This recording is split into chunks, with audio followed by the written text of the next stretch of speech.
Bismillahirrahmanirrahim. Assalamualaikum warahmatullahi wabarakatuh. Apa kabar Sobat Halal Planner? Waalaikumsalam warahmatullahi wabarakatuh.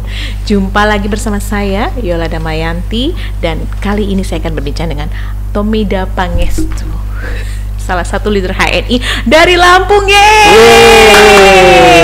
Jarang-jarang orang Lampung main kesini. Menyeberangi lautan, Nah, mendaki gunung. Sorry dong ya, jangan ya. Mendaki gunung, lewati lembah. Apa kabar? Alhamdulillah sehat Mbak Yola, luar biasa, harus lebih baik. Allahu Akbar. Perjalanan dari Lampung ke Bekasi berapa lama? Kalau naik pesawat deket paling nggak nyampe 1 jam. Tapi nggak ada bandara di sini ya. Oh, nggak ada. Dari bendaranya apa? Kalau naik mobil pribadi semalaman nyampe. Semalaman. Kalau kita berangkat jam 9 sampai sini subuh lah. Emang Pak Tomida asli Lampung? Lahir di Lampung.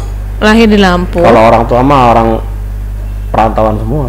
Oh, dulunya transmigrasi orang tua atau gimana? Dari Yogyakarta kalau bapak. Kalau ibu itu dari lahir di Lampung tapi orang tuanya orang dari Ponorogo. Berarti mengikuti program pemerintah zaman dulu ya, transmigrasi ke Lampung. Soeharto. Sekarang udah ada kementeriannya doang, tapi transmigrasinya udah nggak ada kayaknya ya. Oh, dari tahun berapa di Lampung dulu orang tua? Orang tua dari tahun berapa ya? Kalau saya lahir tahun 81 mungkin ya bisa jadi. Kalau bapak almarhum itu saya tahun 81, sebelumnya mungkin sekitar tahun 70-an ya, atau tahun sekitar 75-an sudah di Lampung. Oh, sudah di Lampung. Berarti udah lama banget, jadi udah berasa Lampungnya daripada Jawanya. Tapi kok logatnya masih Jawa sih? Jawa ya? Ya mungkin karena di rumah, kemudian saya pernah juga tinggal di Jogja setahun, gitu ya, ke bawah lah ya, kelihatan Jawanya ya. Iya, lebih kelihatan Jawanya daripada Lampungnya. Makanya saya cari istri Lampung asli. Oh, begitu ceritanya. Oh, pernah di Jogja ngapain dulu? Pengen kuliah tapi ternyata nggak masuk di sana gitu ya. Lulus SMA di sana setahun nggak masuk, saya pulang deh. Ini jualan gudeg nggak? Kali ya dari Lampung apa jualan keripik pisang? Gitu ya, enggak ya, enggak bercanda. Jadi dulu lahir dan besar di Lampung. Dari lahir sampai kuliah. Sampai kuliah, sampai menikah, saya punya anak. Nggak jauh-jauh dari Lampung. Walaupun sempat ke Jogja, akhirnya mentoknya di Lampung. Kuliah di Unila. Kuliah di Unila. Jurusan? Pertanian dulu saya. Oh, kalau Kak Firly Ramli dulu sempat akhirnya masuk ya? Mungkin satu angkatan atau? Satu angkatan, sama Pak Firly satu angkatan. Oh, memang kenal di Unila? Kenalnya lewat Bu Salsa sih. Jadi Bu Salsa itu Verlia Visma Salsabila, mentor saya. Itu buat acara di Lampung, pembicaraan Pak Firly. Tahun berapa itu? Tahun berapa ya, 2005 mungkin. 2005. Dulu masih HPA. Oh, 15 tahun yang lalu. Lama kan? Lama banget. Itu masih jomblo dulu ya? Oh, masih jomblo, sama waktu juga masih jomblo. Masih unyu-unyu ya? Nah, itu Pak Hadin Atma Wijaya Miftah, mentor saya juga itu. Itu juga termasuk panitia dengan Bu Salsa. Itu saya pertama kali kenal dengan Pak Firly di situ. Ngobrol-ngobrol, sama-sama jomblo gitu ya. Buat undangannya presentasi, nggak ngomong bisnis sih, ngomongnya cuma presentasi farmasi Islam kalau salah ya. Kan tertarik kita tuh. Jadi walaupun hari itu Pak Firly cerita mau closing, saya nggak mau. belum tertarik ya, belum tertarik.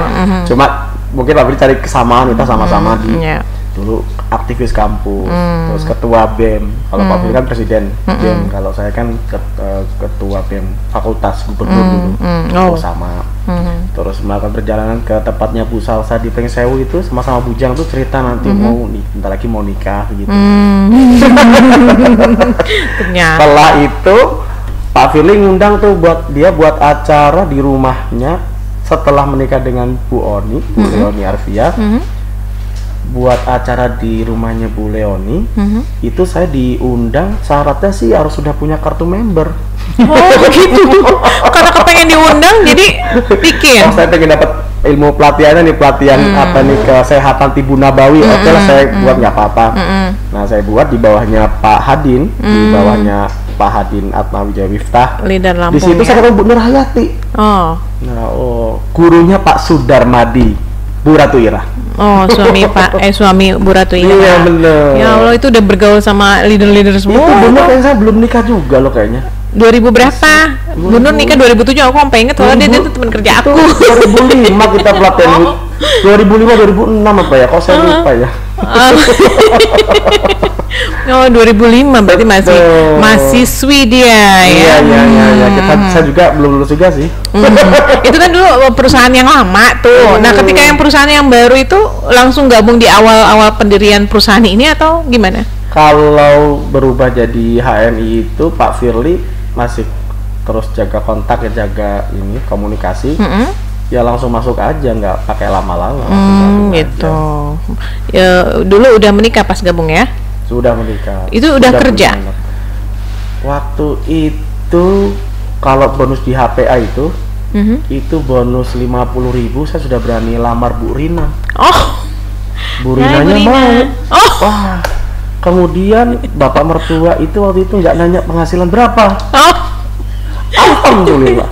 Karena nggak ada istrinya ya, jadi dia jawab sendiri. Baper dari. Jadi melamar Bu Rina itu tahun?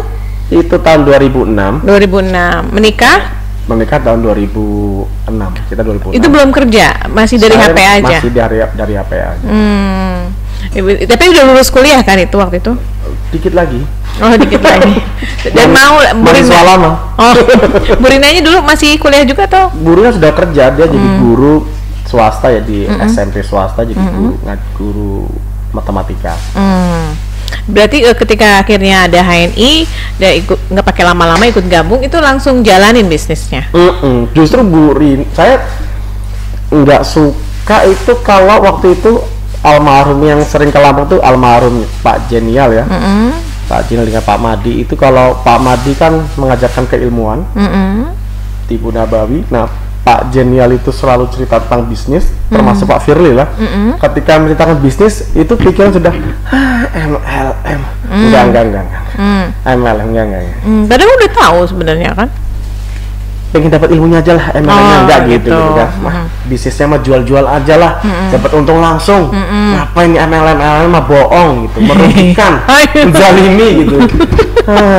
Dari hati banget dulu ya. Nggak mau banget, karena kan MLM itu kesannya orang-orangnya mah cuma penampakannya aja, pencitraannya, aslinya mah nggak ada hasilnya. Saya kalau melihat ke orang ini kayaknya sukses di MLM, ternyata punya pekerjaan lain, Mbak Yola. Oh iya. Misalkan dia pegawai. Karena saya punya tuh dosen, keren banget di dosen, sukses di MLM. Tapi menurut saya, karena dia dosen wajar ya, dapat penghasilan dari situ. Jadi saya MLM itu bukan sebuah pekerjaan untuk menghasilkan penghasilan yang wah gitu. Itu hanya apa istilahnya bumbu-bumbunya lah, tampilannya aja. Kita menyepakkan, saya malas lah, nggak mau begitu. Bu Rina, ini MLM, coba tolong jelaskan marketing plan-nya, success plan-nya. Nggak ngerti saya, Mbak Yola. Tapi udah gabung gitu ya? Gabung. Ini udah diajarin nggak? Diajarin sih sama Pak Firly sama Pak Jenial, tapi ngapain lah, kalau mereka jelasin udah tinggal tidur aja lah. Gitu awalnya. Bu Rina tuh yang oprek-oprek buku success plan tuh. Ini bagus sebenarnya, jalin aja, coba dijalanin. Pertama nih jadi manajer nih, coba dia jadi manajer. Itu manajer setahun tuh Mbak Yola saya kejar. Ya bisa juga. Jadi manajer, oh bisa, baru menikmati bonus. Kelihatan bonusnya lumayan ya. Baru tuh ngerti, akhirnya Pak Jenial almarhum cerita Pak Firly tentang bisnis, baru oh gini bisnisnya. Oh gini bisnisnya, karena tuntutan sudah menikah. Oh gitu. Itu tahun berapa tuh? Itu tahun 2008, 2009 tuh udah, wah harus belajar. Itu sudah menikah, masa saya nggak punya penghasilan teman-teman? Jadi itu nggak kerja sama sekali, hanya mengandalkan dari ini atau? Betul, waktu itu kan kita belajar di Bu Nabawi ya, belajar bekam. Jadi seneng jadi trainer bekam, sama ngebekam orang. Wah, lama-lama capek juga ya. Capeknya itu kalau kita ketemu pasien nanyanya macam-macam. Kalau dia sembuh alhamdulillah, kalau nggak sembuh ngomongnya aduh nggak enak banget, aduh susah banget. Jadi ya mentok sampai situ lah. Kayaknya susah nih dapat penghasilan besar nih kalau hanya situ aja gitu. Waktu itu orang kan kadang-kadang kalau sudah sembuh nggak beli lagi produknya. Iya, nggak dipakai harian gitu kan, karena ajaran kita kan jadi orang sakit waktu itu dulu banget. Iya. Sekarang mah. Nah, sekarang tahu bisnis, oh gitu, apalagi ada produk harian, keren banget hari ini, gampang. Jadi cerita orang tertarik, pakai, baru kelihatan bonusnya. Oh gitu. Akhirnya sadar, obat ya. Tapi dulu masih berat terima MLM. Jadi kalau saya ketemu Pak Firul Anam, ketemu teman-teman kayak Bu Tita sekarang jadi LED di bahasa saya. Itu Lampung itu semua kalau ya? Lampung semua. Kalau cerita MLM mereka antipati. Wah, Pak, MLM kayaknya enggak deh, Pak. Ternyata sama dengan saya dulu ya. Nggak suka dengan MLM. Apalagi keluarga besar tuh. Kerja kamu nih kerja apa sih? MLM ini mah nggak bunapit. Kerja tuh yang benar gitu loh. Kerja yang benar, kasih makan istri itu yang benar, kerjanya cari yang benar. Ya sempat, kalau begitu saya jadi pegawai Mbak Yola. Saya orang tua itu wanti-wanti, kamu dikuliahkan, kerja yang bagus. Kalau bisa kayak almarhum bapak itu jadi pegawai BUMN begitu kan. Ya lamar lah, saya ngelamar jadi pegawai negeri, ngelamar ini, nyaris lulus sih. Nyaris ya. Lulus SMA juga dulu pernah ngelamar jadi marinir gitu ya. Gagal di pantang, jadi setiap ngelamar jadi pegawai selalu gagal. Kasihan deh. Gagalnya tuh di terakhir, di menit-menit terakhir. Gagalnya karena apa? Gak tahu, nggak dikasih tahu. Terakhir kemarin daftar jadi pegawai negeri itu gagal di tes terakhir, jadi 4 kali tahapan dari 22.000 orang. Tinggal 400 terakhir. Saya masuk di 400 itu tes terakhir gagal juga gitu. Itu tesnya apa? Tesnya banyak ya, tulis CAT, tulis, fisik, macam-macam, termasuk terakhir itu psikotes. Mungkin nggak cocok jadi pegawai. Jadi memang bukan garis takdirnya ke sana ya. Bener, Mbak Yola. Nah, jadi pegawai negeri aja digagal, mungkin kurang ganteng atau kurang tinggi gitu ya. Atau kurang cerdas kali. Nah, akhirnya dari situ udah cukup gitu ngelamar-ngelamar atau masih ngelamar lagi ke tempat lain? Cukup lah, kayaknya waktu sudah habis, usia makin ini kan ada batasan usia. Iya, betul. Ya udahlah, fokus di HNI aja lah. Ini udah jadi jalan jawaban doa kalau kata Pak Rafiq ya. Di jawaban doanya Pak Tomida di HNI udah. Jadi fokus, fighter. Wah, Pak Firly. Jadi tapi nggak pernah ngelamar kemana-mana, tapi kok kemarin tiba-tiba jadi caleg, itu apa lagi ya? Kenapa jadi caleg? Wah, itu kan amanah itu, amanah yang harus ditunaikan. Tapi ya ternyata belum berhasil juga. Belum berhasil. Itu dulu tingkat apa? Kota Madia? Provinsi. Oh, provinsi. Oh, ya, tapi tingkat 1. Kenapa langsung provinsi, nggak Kota Madia dulu atau? Ya, mungkin melihatnya potensinya luar biasa, kemudian masih muda, ditaruh di tempat yang jauh mungkin bisa dikejar begitu kan, ya dikerjain juga lah. Ya Bismillah itu waktu itu. Itu bareng Pak Firly kemarin bareng ya? Pak Firly. Cuman Pak Firly di mana, Pak Firly di mana ya? Kalau Pak Firly lebih berat lagi RI. RI. Tempatnya jauh banget di Sulawesi Selatan. Nah ini karena udah ngelamar-ngelamar di PNS nggak diterima, akhirnya itu langsung fokus di HNI. Betul banget. Fokus di HNI dengan pendapatan awal? Di HNI? Ketika HNI sebelum jadi LED ya nggak jauh-jauh dari 2 juta, 2,5 juta. Gitu ya. Terus jadi LED yang lama-lama sejak zaman HPA kan masih sudah terbentuk nih teman-teman. Jadi ya tinggal diteruskan aja. Jadi penghasilannya sekitar 2,5 juta lah tahun 2012. Untung mereka mau diajak gabung lagi ya. Nah itulah modelnya. Saya baru ternyata networking itu ketika kita menjalin hubungan dengan mitra, walaupun sampai kapanpun kita menjaga hubungan baik, mitra masih oke sama kita, masih welcome, masih mau Pak. Kita menjaga hubungan baik gitu ya, menjaga perasaan, silaturahim. Ternyata jaringan masih oke Pak, kita mau apa lagi nih? Oh gitu, oke Pak, kita mau siap gitu. Jadi kekuatannya gitu. Pak Tommy di situ ya, menjalin silaturahim. Jangan sampai putus. Sampai sekarang masih ya? Masih, alhamdulillah. Masih. Kemudian jadi LED-nya kapan waktu itu? Jadi LED tahun 2014 ya, 2014. Oh, udah lama LED, ya? Udah lama. Tapi LED yang nyantai. Kalau teman-teman ada ngebut, bet, wow. Dulu saya sama Bu Nur sama tuh memulai karirnya. Luar biasa Bu Nur sekarang. Pak Esa tuh masih di bawah saya. Tapi sekarang wow. Udah di bawah. Ya, siapa yang bekerja, siapa yang sungguh-sungguh sesuai dapatnya. Menjada wajada. Ini di Lampung sendiri pergerakan HNI seperti apa sih? Alhamdulillah, jadi selain jaringan saya sekarang banyak jaringan dari Pak Safrudin Makassar itu ada LED, ada BC, jaringan Pak Dwi Medi dari Jogja itu ada LED BC, kemudian jaringan dari Pak Nasrudin, jaringan dari Pak Haji Adi Chandra dari Palembang, Pak Rudianto, banyak selain jaringan kita tuh banyak banget jaringan lain sudah masuk dan penerimaannya, responnya luar biasa. Kalau di Bekasi kan kayaknya udah, kalau orang sini bilangnya ngejeprah gitu, udah banyak gitu. Kalau di Lampung sendiri udah mulai banyak bertumbuh-tumbuh gitu ya. BC aja ada 7 sekarang. Oh, keren amat. Bekasi berapa ya? Banyak juga sih. Dan sebaran omsetnya memang ada di Lampung semua, Pak Tommy? Iya, betul. Ini berarti udah nggak kemana-mana. Saya sebarannya ada di Bengkulu ada. Itu saya punya LED sekarang jadi LED. Saya doakan jadi LED lagi Bu Noptiriana itu Bengkulu Selatan. Kemudian jaringannya tersebar ada di Tegal. Terus satu lagi jaringan dari saya sempat jadi LED Pak Asep itu ada di Klaten. Jadi ini sekarang ininya lewat WhatsApp aja. Kadang-kadang ya pernah kesana juga. Sebelum masa pandemi ini menyambangi gitu ya. Berarti Sumatera dari ujung ke ujung udah disambangin kayaknya. Ya belum sampai total sampai Aceh sih. Oh, belum sampai Aceh ya. Berarti kita cari deh. Hai orang Aceh. Pernah dapat di Aceh, tapi karena udah lama nggak di openi.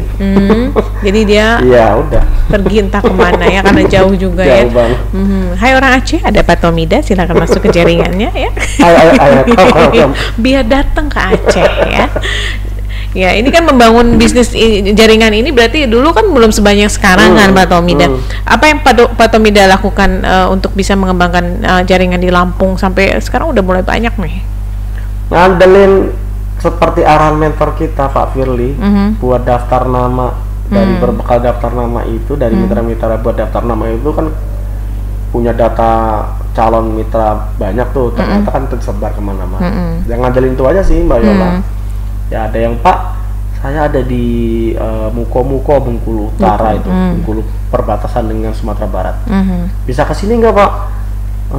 Buat pelatihan di sini. Oke siap, berangkat ke sana. Termasuk yang di Klaten, Pak di Klaten nih saya buat acara bisa datang. Oh salah saya datang. Itu kan karena dari daftar nama tadi itu, jadi nyebarnya sampai jauh-jauh begitu. Begitulah. Sampai ke sana-sana, jadi memang dari daftar nama itulah. Proven lah kalau kata Pak Firly, terbukti dari daftar nama itu akan menyebar kemana-mana gitu. Baik. Sebelum dilanjutkan perbincangan kita dengan Pak Tomida Pangestu, saya mau ingatkan nih rekan-rekan Sobat Halalpreneur di Lampung ya, untuk subscribe, comment, like, dan share ya. Jangan juga bunyikan notifikasi loncengnya ya, biar kita ada video baru langsung tahu. Nah, berbicara tentang tadi Bengkulu ya. Waktu itu kita pernah di grup Pak Tomida lagi ada di Bengkulu terus gempa. Oh iya benar tuh. Gimana ceritanya, lagi ngapain di sana? Kita lagi nganter barang kalau nggak salah ya. Nganter barang sana gempa. Alhamdulillah sih nggak ada apa-apa. Kita posisinya agak jauh dari sumber ya. Cuma sempat was-was waktu itu kan, kita malam perjalanannya itu. Sempat was-was, alhamdulillah bukan di sumbernya, jadi nggak terjadi apa-apa lah. Ya ternyata ingat cerita Pak Erwin juga pernah ngembangin HNI di Aceh, tsunami kan, tsunami. Jadi Pak Erwin ngelewatin kalau nggak salah tuh cerita itu mayat-mayat gitu ya. Ya alhamdulillah selamat ya. Terus sempat saya kepikiran begitu nih, kalau Bengkulu ada tsunami gimana gitu ya. Ya alhamdulillah ternyata jauh dari sumber, jadi aman. Aman, alhamdulillah, buktinya bisa sampai di sini ya. Kita ketemu ya. Nah, ini tadi Bu Rina ternyata yang lebih duluan tertarik untuk ikut bisnis ini, sampai pengen tahu lah gitu, kepo gitu ya. Nah, sejauh apa sih dukungan dari istri terhadap bisnisnya Pak Tommy saat ini? Bu Rina kan sekarang jadi pengelola BC di Lampung Bayola. Yang ngelola beliau. Yang ngelola Bu Rina, makanya kayaknya kok susah jadi LED karena kalau beliau yang ngelola tuh kayaknya rigid banget gitu, luar biasa, ini fokus banget gitu kan dengan pelayanan, jumlah barang. Itu dapat ilmu dari Pak Faisya dari Halal Planner ini. Oh gitu. Terus sempat privat dulu, jadi sebelum jadi LED itu ngorder barangnya ke sini ke BC Cikarang. Bekasi. Bekasi, ingetnya Cikarang. Bekasi Halal Planner privat 1 hari di sini belajar jadi BC gimana ngitung-ngitung permodalan misalkan, terus ngitung barang itu dari Pak Faisal teman-teman. Jadi sekarang Bu Rina mempraktekkan bener tuh. Jadi Bu Rina kapan di LED-in? Kapan ya Bu Rina ya? Sebenarnya nggak kabar gitu ya. Jadi LED. Emang sekarang levelnya udah apa? ED dengan bonus bertahan 3-4 juta. Suaminya kemana sih? Bonus biasanya gede kayaknya sih. Oh, iya. BC berapa sih Pak? BC Lampung 3. BC, oh sama-sama 3 ya. Jangan-jangan dulu caleg juga nomor 3. Enggak ya? 3. Buat grup seperti Halal Planner, warna kaosnya juga merah juga. Memang ikutnya dari sini ya. Apa namanya grupnya? TOP Fighter. OP? TOP Top. Oh Top. Itu top dari Pak Faisal. TOP, nama TOP itu saking bingung cari apa nama grup ya TOP. TOP itu Tomida Pangestu. Oh. Fighter dari Pak Firly. Oh gitu. Itu maksa sih ya sebenarnya. Tapi nggak apa-apa lah, masuk lah ya gitu. Ya, sejauh ini Pak Tomida ada tantangan terbesar untuk mengembangkan HNI di Lampung itu apa sih? Mayoritas kalau mengembangkan HNI ya dari Sabang sampai Merauke sama sih Mbak Yola. Apalagi sekarang ada bisnis di jaring yang makin banyak kan. Itu kan bisnis mengelola orang ya. Namanya mengelola orang, banyak kepala, banyak keinginan, banyak ide. Jadi ya mengelola orang kita pengaruhi untuk bisa oke sama HNI kan luar biasa tuh. Karena kita sudah dapat, sudah kita bina dia jadi leader pun belum tuntas tuh biasanya, maksudnya masih ada.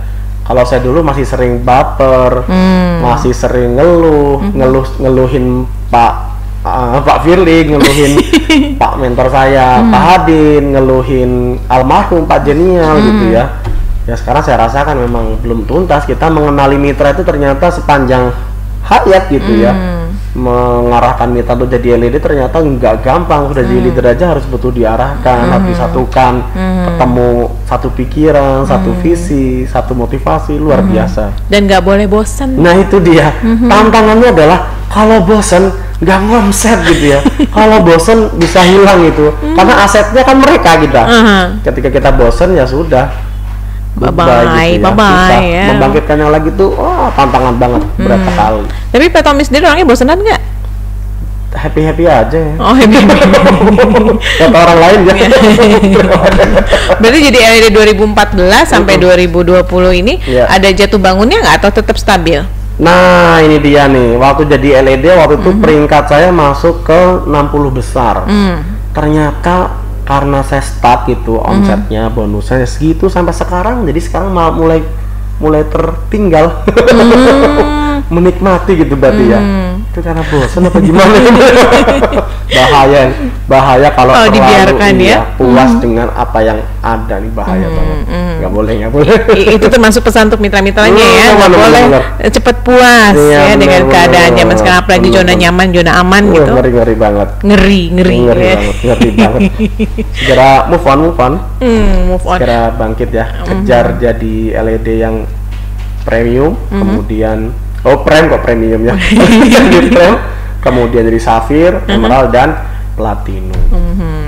Pak Tommy sudah berkeluarga, punya istri Bu Rina, putra putri berapa? Putra ada 3, putri 1. Oh berarti yang 4. Putri yang paling bungsu. 4. Ada 4, diem udah 4 ya. Aku taunya yang cowok-cowok itu aja. Oh iya, yang kemarin ke Singapura, Malaysia sih ya. Ternyata nggak semua diajak ya waktu itu ya. Diajak semua. Cuma aku nggak ngeh aja ya, kali kita beda bus ya. Nah ini sama, mungkin dari keluarga lain yang saya ajak ngobrol di sini juga, mereka punya impian keluarga. Kalau Pak Tomida? Saya tuh pernah buat waktu ke Eropa tuh buat tulisan sama anak-anak. Oh, pernah ke Eropa ya? ya? Eropa ya. Di Eropa waktu di Monti Tlis, kalau tadi Monti Tlis di Swiss itu buat tulisan di gunungnya itu buat tulisan 2022 kita kesini ya anak-anak gitu. Waktu itu di foto terus di share di IG saya. Itu anak-anak lihat terus kata anak-anak nagih. Jadi sekarang karena kita nggak tahu kondisi corona, doa aja sama Allah. Jadi doanya setiap 5 waktu saya dengar, ya Allah 2002 kami bisa ke Eropa ya Allah, itu ternyata 2022 ya. Nah, 2001 nya ya Allah 2001 kami bisa umroh haji bareng-bareng nih, itu doanya anak-anak sedang 2021 ya. Tahun depan. Ya Allah, setiap 5 waktu ternyata doanya anak-anak itu umroh bareng sekeluarga inti 2021 ke Eropa sekeluarga inti 2022. Kenapa ada tahun itu yang terbersit untuk bisa merealisasikan? Terbersit aja, nggak tahu kenapa. Oh, nggak ada maksud tertentu ngumpulin duit apa gimana gitu. Ya itu duitnya masih banyak. Ini kan belajar juga sama mentor-mentor ngurusin duit kan nih, halal planner. Pak Feza di belakang itu semua ya, yang menyemangati. Bertanggung jawab nih Pak Feza. Orangnya nggak ada ya. Baik Pak Tommy, mungkin bisa memberikan pesan-pesan kepada para sobat halalpreneur ataupun mitra-mitranya Pak Tommy yang saat ini sedang menyaksikan. Silahkan untuk bisa tetap sukses, nggak boleh bosenan ya, dan lain-lain. Jadi teman-teman semua, jadi LED itu sebenarnya mudah sekali, tinggal mau apa tidak dan dikerjakan. Jadi hari ini tuh banyak orang yang sudah bergabung di HNI itu berhenti melakukan aktivitas suksesnya seperti PCA, home sharing itu tidak dilakukan dengan baik dan benar. Ketika teman-teman melakukan PCA dan home sharing dengan benar, rutinitas sering diulang-ulang, kan harus diulang-ulang, di repetition, ulang-ulang, insya Allah LED itu hanya nunggu waktu dan Allah kabulkan jadi LED. Ketika teman-teman berhenti melakukan PCA home sharing berulang-ulang, iya kayaknya di saat itulah Anda memutuskan berhenti untuk jadi LED.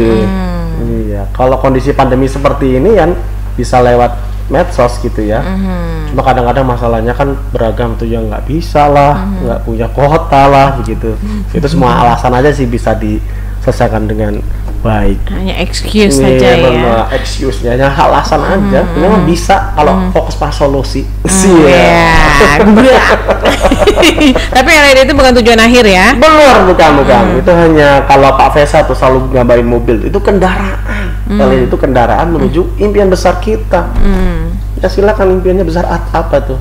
Kebanyakan kan kalau kita ingin punya pondok pesantren, visi keumatannya lebih tinggi lah kan, kita kan dididik untuk seperti itu. Jadi mimpi besarnya tentang umat ini, gimana umat ini bisa berdaya. Keren ya. Termasuk itu juga impian dari Pak Tommy ya? Benar. Pengen punya pesantren? Kalau saya dengan istri, kalau istri pengen punya sekolahan, karena basicnya guru. Setelah kita punya anak pertama itu istri langsung berhenti ngajar gitu, karena fokus didik anak-anak. Nah kalau saya pribadi, saya sih pengen punya, dulu pertanian nih Mbak Yola, basicnya pertanian. Jadi pengen punya pertanian terintegrasi gitu ya. Ya ada pondok pesantrennya, ada pertaniannya, ada peternakannya, ada perikanannya gitu. Oh, jadi pesantren agro. Dulu saya sama Ustadz Bagus Hernowo, itu dulu sama-sama di satu ini juga bikin, ayo Ustadz bikin pesantren entrepreneur, dan akhirnya sekarang bikin. Sekarang siapa tahu kita ngobrol-ngobrol begini pesantren agro. Iya, Obol gitu ya. Iya, benar. Jadi nggak perlu nanti lulus dari kerjaan, kalau mungkin repot dari pekerjaan, dari agro bisa menghasilkan. Betul gitu. sekali. Karena kita kan masih luas banget teman-teman, dan kita butuh makan semua. Negara agraris ya lupa ya. Baik Pak Tommy, mudah-mudahan impiannya bisa tercapai ya. Kita doakan bersama-sama pesantren agro di Lampung. Saya bisa mengirimkan anak saya nanti ke Lampung ya. Terima kasih sekali lagi, semoga bermanfaat. Assalamualaikum. Waalaikumsalam warahmatullahi